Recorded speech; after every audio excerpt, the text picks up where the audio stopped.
Hello, কেমন আছো সবাই? আশা করছি তোমরা সবাই খুব ভালো আছো আর আমিও খুব ভালো আছি। তো রাত্রেবেলা না ঘুমিয়ে আমি প্ল্যান করলাম যে আমি আমার প্রিয় মানুষটাকে সারপ্রাইজ দিতে যাবো ওর ওখানে দেখা করতে। তো আমি জানিও না ও বাড়িতে আছে কিনা, কারণ রাত্রিবেলায় আমাদের ঝগড়া হয়েছিল।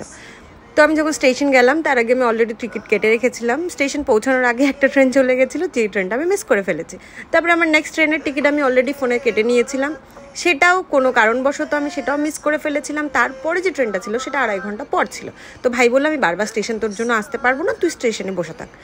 তো আলটিমেটলি আমি 3টার থেকে 5:30 পর্যন্ত স্টেশনেই বসেছিলাম। দেখো, সকাল হওয়াটা আমি নিজের চোখে দেখলাম আর এত ভালো লাগছিল দেখতে।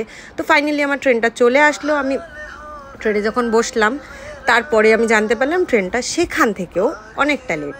তো আমি কোচবিহার স্টেশন থেকে মিক্স ফিলিংসের সঙ্গে রওনা দিলাম ওর বাড়ির উদ্দেশ্যে। ওর বাড়ি তো না, ওর বাড়ির জায়গার উদ্দেশ্যে। তো আমি একটু ভয় পাচ্ছিলাম, যেহেতু আমরা দুজনে ঝগড়া করেছিলাম। তো আমি জানি না ও বাড়িতে থাকবে কিনা বা ওর শহরে থাকবে কিনা। তো তাও আমি আল্লাহর নাম করে বেরিয়ে গেলাম এই ভিউগুলো দেখতে দেখতে। ওদের ওখানে যাওয়ার সময় যে ভিউগুলো পড়ে আমার খুবই পছন্দ। এই ছোটো ছোটো পাহাড়গুলো দূর থেকে দেখতে পাচ্ছ, ওই যে দেখো পাহাড়গুলো এত সুন্দর দেখতে লাগে, ভিউতে খুব ভাল লাগে, আমি খুব এনজয় করি। তো যেহেতু আমাদের দুজনে ঝগড়া হয়েছিল তাই আমাদের দুজনে কোনো কন্ট্যাক্ট ছিল না কিছুক্ষণের জন্য, কিছু ঘন্টার জন্য। তো আমি ওদের স্টেশনে পৌঁছে গেলাম। পৌঁছানোর পর মনে হলো এত সকাল সকাল আমি করবোটা কি।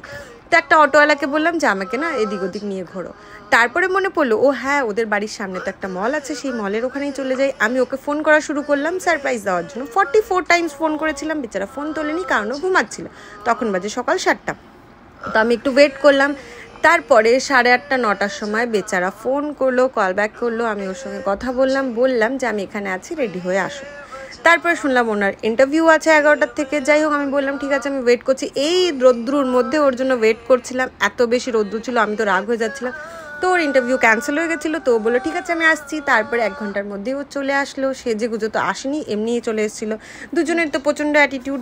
দুজনের সঙ্গে দেখা করলাম। দেখা করার পরে হ্যাপি হয়ে আমাদের দুজনের প্রবলেম সলভ করে তারপরে আমি চলে আসলাম রিটার্ন বাড়ি আসার পরে হাফ রাস্তাতে আবার আমরা ওই ট্রেনটা 1.5 ঘন্টা একটা স্টেশনের মধ্যে দাঁড়িয়েছিলাম, যেখানে আমার বাড়ি মেল ট্রেনে মানে সুপারফাস্ট ট্রেনে বাড়ি যেতে আমার 2 ঘন্টা লাগে। সেখানটায় আমি বাড়ি পৌঁছালাম প্রায় 5 ঘন্টা পরে। আমার সারপ্রাইজটা তো সাকসেসফুলি কাজ করে গেছে। কখনো না প্রিয় মানুষগুলোকে এভাবে সারপ্রাইজ দিলে হয়তো সম্পর্কটা আরও বেশি ভালো হয়ে যায়। হ্যাঁ, যেটা আমি বুঝতে পারলাম কালকে আমাদের দুজনে দেখা হওয়ার পরে হয়তো আমাদের বন্ডিংটা অনেক বেশি ভালো হয়ে গেছে। আমরা দুজনকে এখন দুজনকে প্রবলেমগুলো সলভ করতে পারবো কথা বলে, কারণ আমরা ঝগড়া করলে কেউ কারোর সঙ্গে কথাই বলি না।